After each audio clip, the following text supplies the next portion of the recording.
or some kind of match will come up, and we will be able to see which one it is, because it's so many hours inside body to unbox it. Sometimes it will go into like a sold one. Look at that. This one is 2018. This is actually a new one. Survival. Definitely inspired. But anyway, you see the date, 118 was around some definitely fun party of some kind of survival food. Maybe like a old Russian, maybe not having to go. This is definitely easy. And yeah, the way I have experienced these things, it is kind of like survival bars. The idea of these bars is to rationate this really dense lots of colors. One of these takes about 8,000 colors. In 250 grams, there's 8,000 colors. And the idea is to ration it for 3 days while you're on a boat or whatever. And there it is. You plastic. And you want to put the ration in water as well. You take the water, and that's it. Smells like a piece of bread. And there's some pieces of bread inside. Yeah, that is. I'm trying to buy another one that is actually not expired. It takes tested. That's pretty cool. A lot of people collect them, so don't open yours. It's fun to collect them. Instead, you can watch my videos and open them and save those. Some of the World War II's K rations worth like $200 $300 on them. I have opened a couple of them. So cool. Really hard to find. But yeah, this is it. Thank you for watching. Let me know comment below which emerge that open, maybe like vintage survival kits. We're going to stick with this content and maybe unbox some other EPC stuff. And I'll see you next time. His exceptional business acumen led the company to become a supplier from China Telecom, the country's largest cellular operator, rapidly scaling up to millions of dollars in sales. That same year, Yueting encountered Liu Hong, a local journalist working for a prominent internet publication.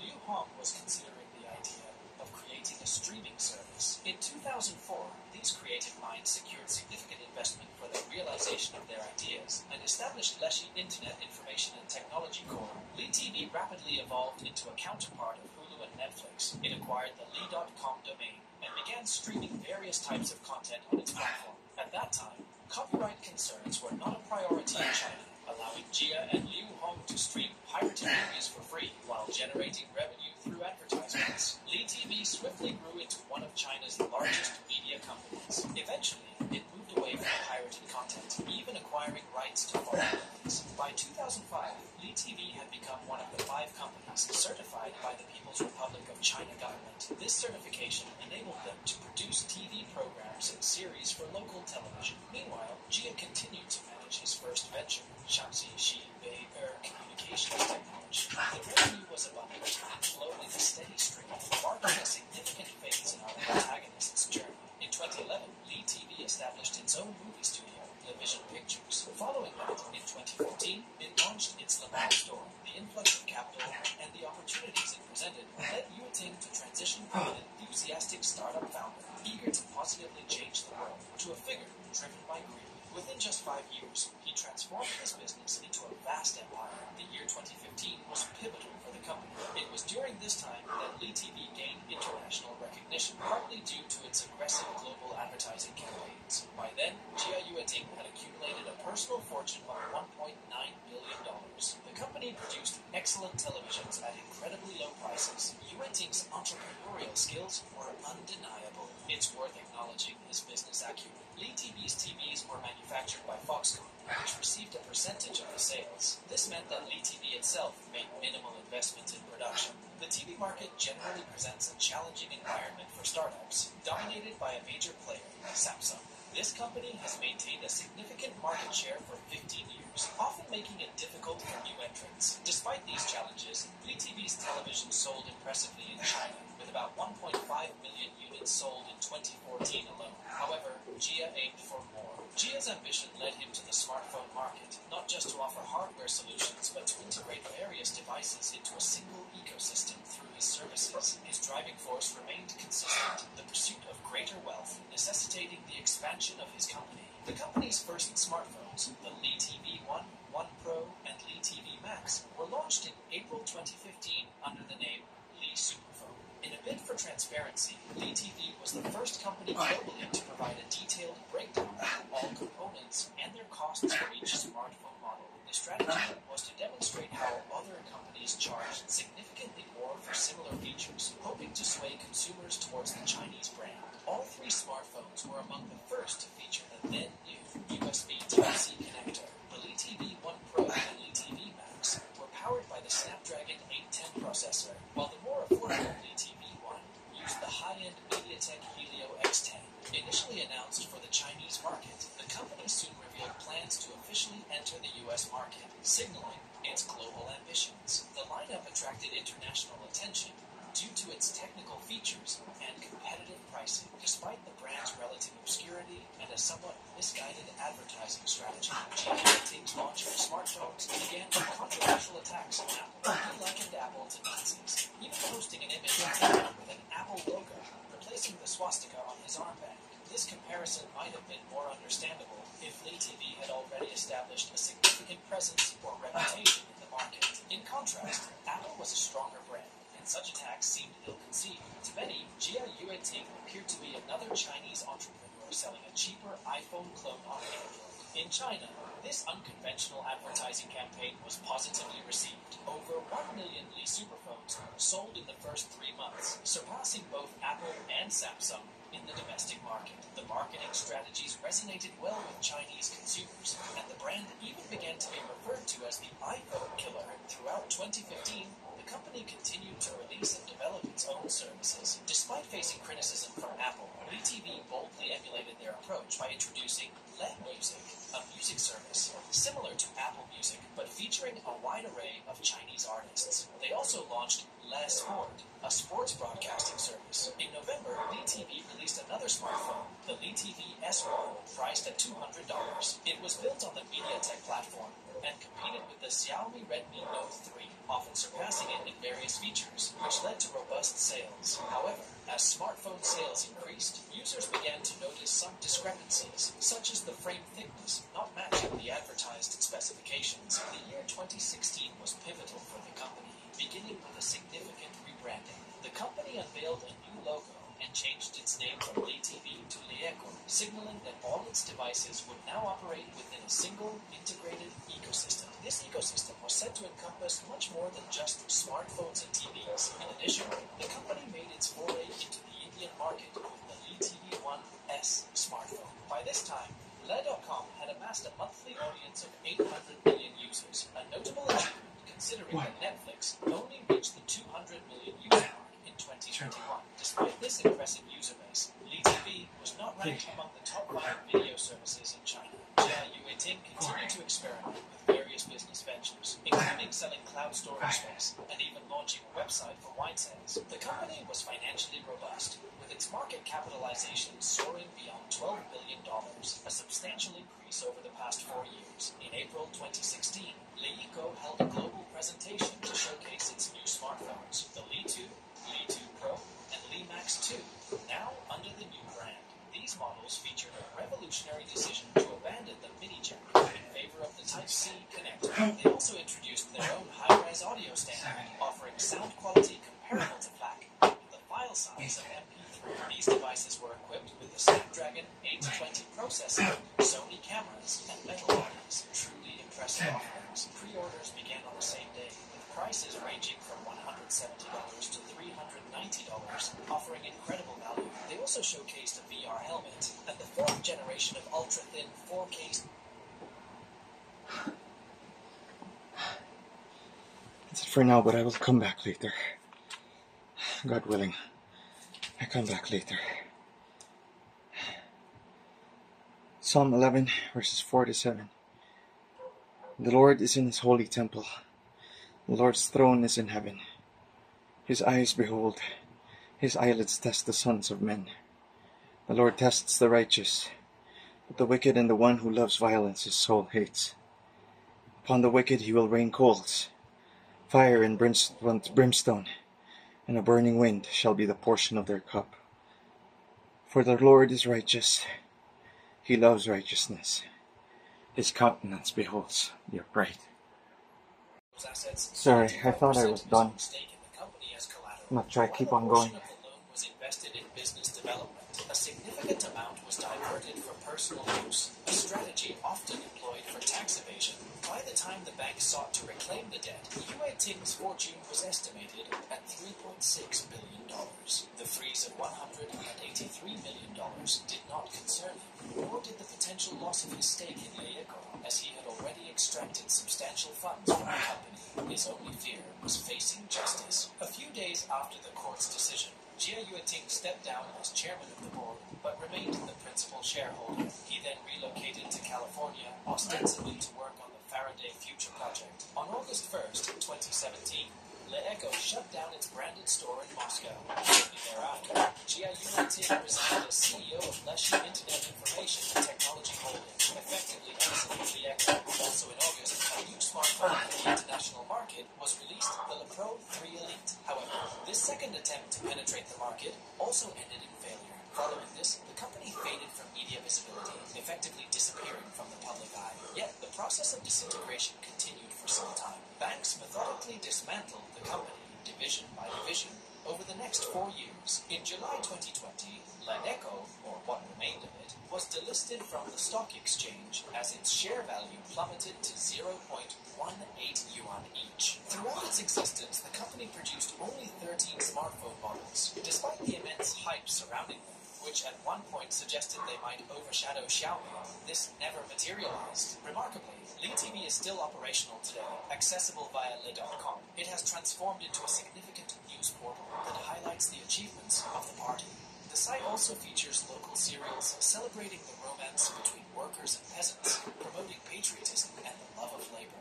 The Le Mans store continues to thrive as well. Under the Li TV brand, a variety of products including smart door locks, electric stoves, headphones, smartwatches, and an extensive range of televisions are offered. The brand now operates modestly, having abandoned its ambitions for global expansion. Despite Jia Yueting's aggressive competition, Apple remains robust, contrary to his predictions of its demise. Faraday Future, the company to which Jia Yueting fled, has not yet declared bankruptcy. Despite Leeco's collapse, China's semi-Elon Musk managed to attract significant investors from China. However, in practice, Faraday Future has produced nothing but attractive concepts and YouTube videos. They were expected to unveil their first production electric car, but this never occurred. Jia Yueting holds multiple roles in the company as founder, partner, director of product and user ecosystems. He uses the company primarily to meet his financial needs and recently declared personal bankruptcy to settle old debts with Faraday Future's assets. Jia Yueting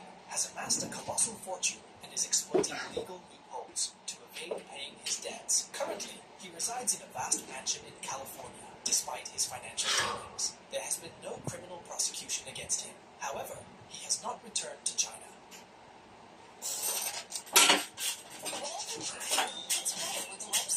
Introducing Hosting Our Website Builder, the fast and easy website builder optimized for online success.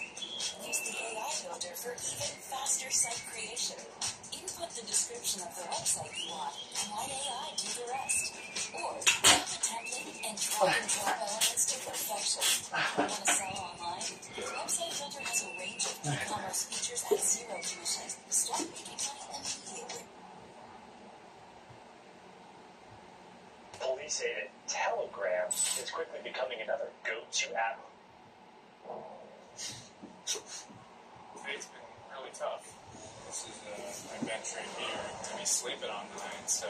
This is Mike Black, the millionaire who went homeless, with the goal to make $1 million from nothing in only 12 months. Spoiler alert, Mike Black didn't achieve his goal of $1 million starting over, despite all these grind hustlepreneurs pretending that he did, or somehow trying to spin the story as if he succeeded, when in actuality he proved the exact opposite. Now this story of Mike Black has been shared a lot recently, getting 36.4 million views by this guy, Eddie Chang, who says, look at millionaire who went homeless is a social experiment whose goal to prove that anyone can make $1 million in just 12 months with just a phone. This is the story of Mike Black and what happened next. Now, believe it or not, Mike Black will be coming on this show today, okay? #1 journalist in the void, and it's not even close. But we're going to be confronting him about some of these claims, which is pretty intriguing. He's also, Twist, kind of upset with this guy for clickbaiting him. He's getting a lot of hate online right now because this guy said he went homeless as a social experiment.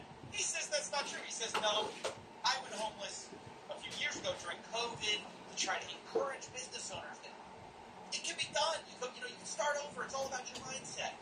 But I think it's important and worth talking about the actual thing that happened, what he set out to do, and why he ended up proving the opposite. I think he learned all the wrong lessons. But let's go to where it all started, okay? Mike Black is an entrepreneur who, during COVID, decides, okay, I'm going to start it all over. He makes all these rules for how he's going to make $1 million in 1 year. In fact, maybe we should just play the first video he made to kind of introduce himself. I'm Mike Black, and starting July 10th, I'm leaving behind my seven-figure business, putting all my belongings in storage, draining my bank account to $0, and I won't even have a place to live. Cutting off my entire network, my friends, my family, my mentors, all my connections, and starting from absolutely nothing. The goal of going from $0 to $1 million in 12 months. So that's the original pitch, but really quickly he finds out it's way harder than he thought. Being homeless is harder than he thought. Starting a business from zero is harder than he thought. Getting a house is harder than he thought. And ultimately, if you don't want to watch the full thing, he gets a lot of lucky breaks. Like somebody just lets him stay in their RV for a while.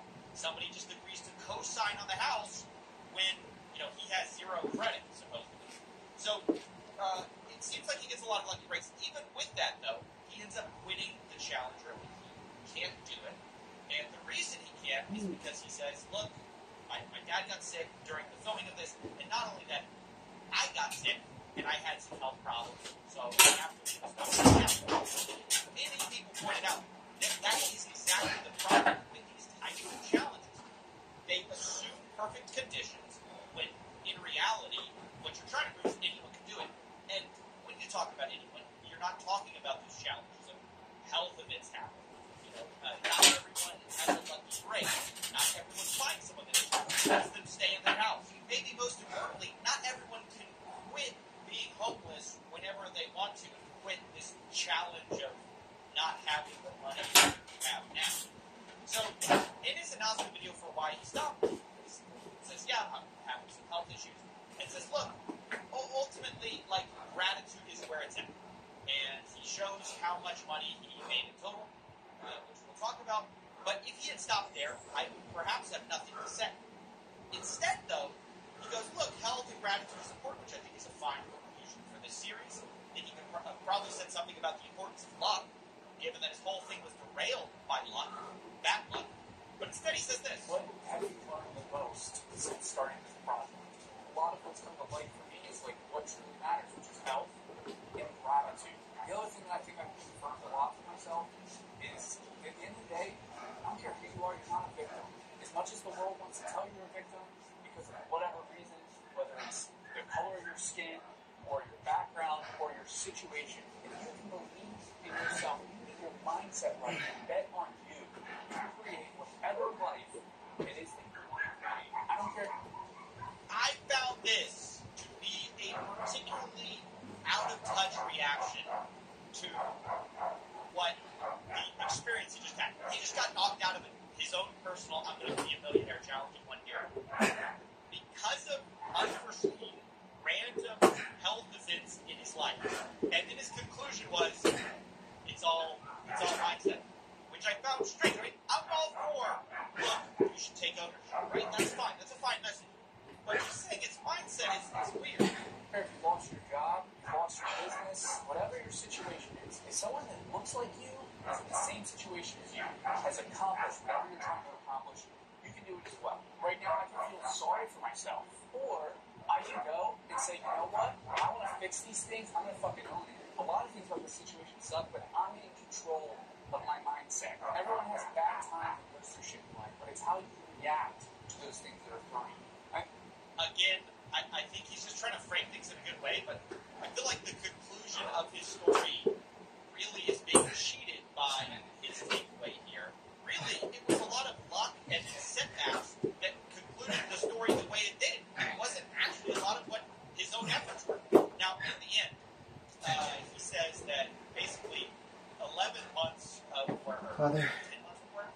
made to be with us $64,000 today.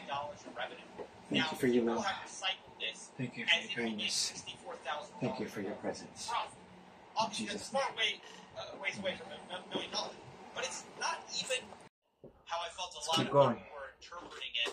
And I think maybe there's a divide in how people are interpreting it. It leads some people to think this is, a heroic story. Some people think you accidentally proved the opposite of what you set out to prove. What do you think about that? Yeah, so I mean, on my end, I don't like being painted as a victim. Like I know, like that was the best part about all this. I didn't want sympathy for the health of my dad because it was crazy because it was the most devastating thing that ever happened in my entire life got filmed and documented. That was super unfortunate. My autoimmune disease, I've had that since 2018, and I think that project. I didn't, want to completely admit this, but the stress from my dad, because I was good during the project in the beginning, but then when my dad got diagnosed and I was told he was going to have 12 to 18 months, I think the stress from that just, it was bad. Like my hands, my feet, my joints, my hips, it was just pain. And then the chronic fatigue, it would take me hours to get out of bed because I was so tired. So when I did this project, I saw that video, a lot of it, looking back, it's been 3 or 4 years, so it's hard to also kind of completely put myself in the same headspace that I was then. But a lot of it too was I put so much time, energy, and effort into doing this project, and it just completely derailed. It completely derailed. I wasn't proud of what we were putting out, and then my health took this turn. And then I wasn't spending time with it. And I tried not to say this very often on the camera, but the word terminal cancer.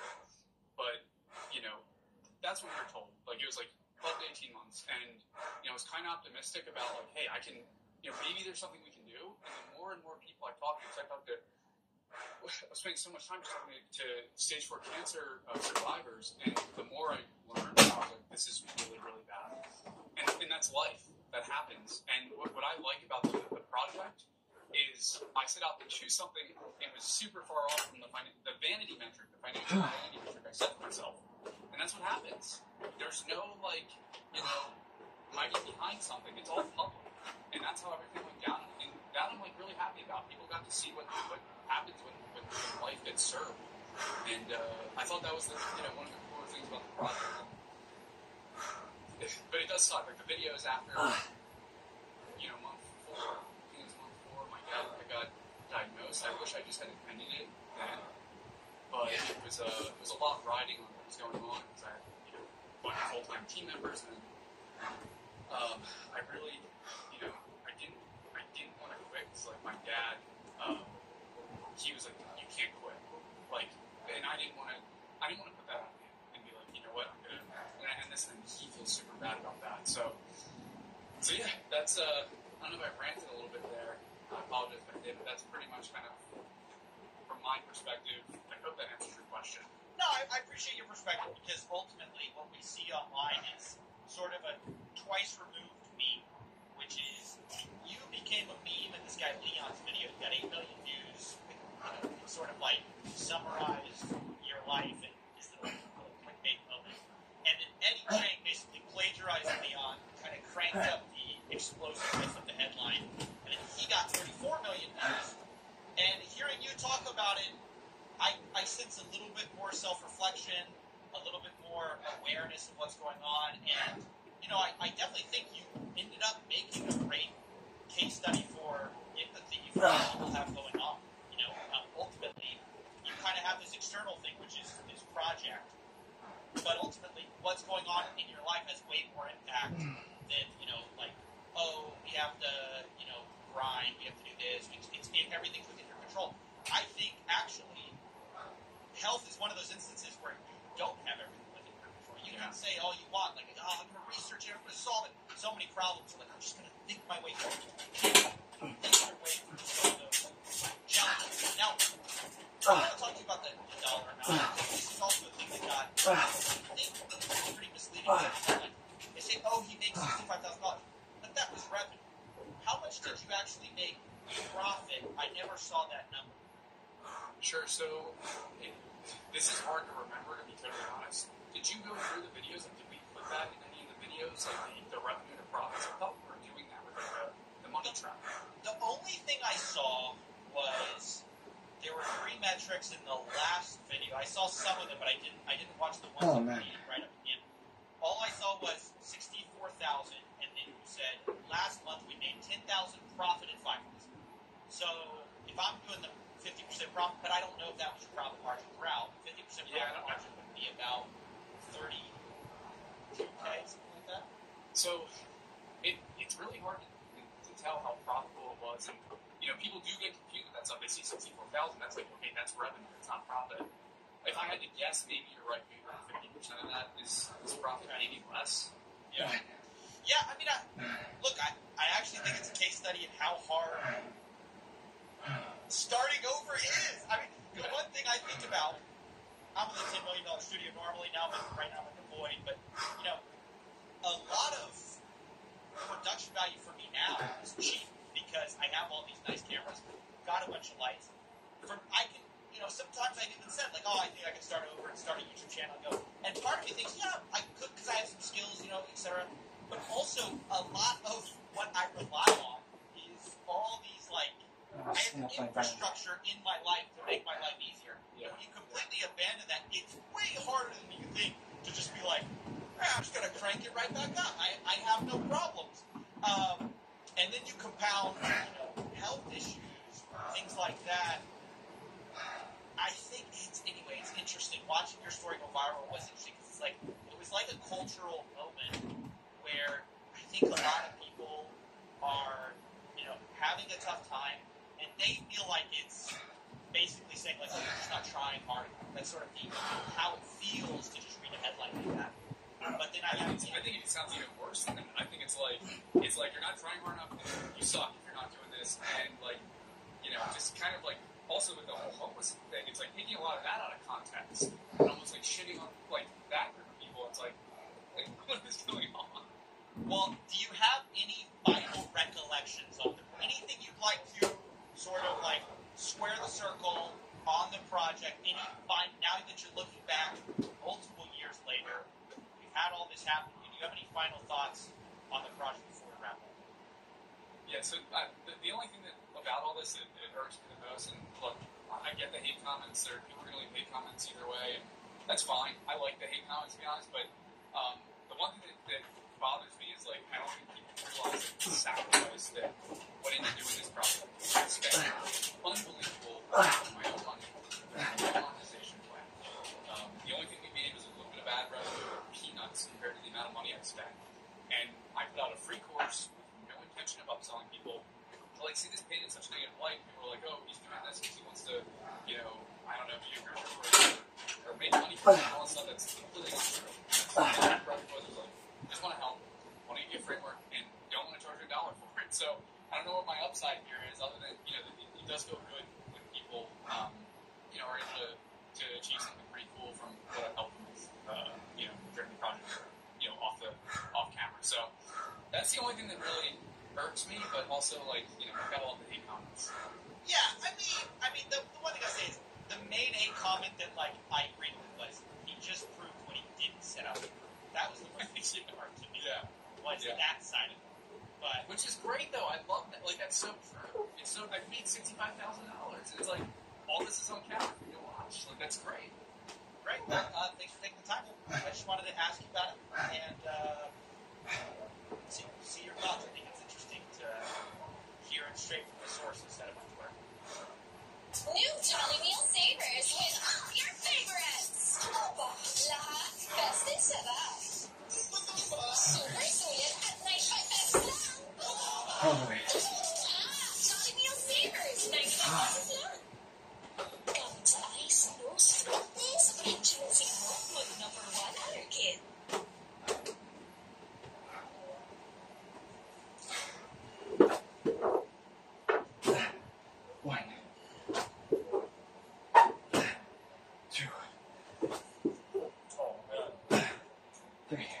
The purpleness, the juices, the lamb, wrapped up, the bread is perfectly baked. Yeah, nice and crispy as it should be, and still juicy. A lot of fresh mint, yeah, right? Fresh mint with a squeeze of lemon. Oh man. Flavor of the garlic as well. The fattiness of the lamb. The hardness of the tomatoes. And then just that burst of fatness from the parsley. So good. Two. And I love it with that. That iron also is incredible. Oh, that was another great stopping. Gaziantep, they really specialize in kebabs as well, but they also have lakmani, which is excellent, which you can't miss. 6. Man, I'm sorry. Next step on this tour, Just 30% today. specializing in all sorts of meat. I'll try to do more. Try to do more tomorrow. Thanks for your patience. God bless you all.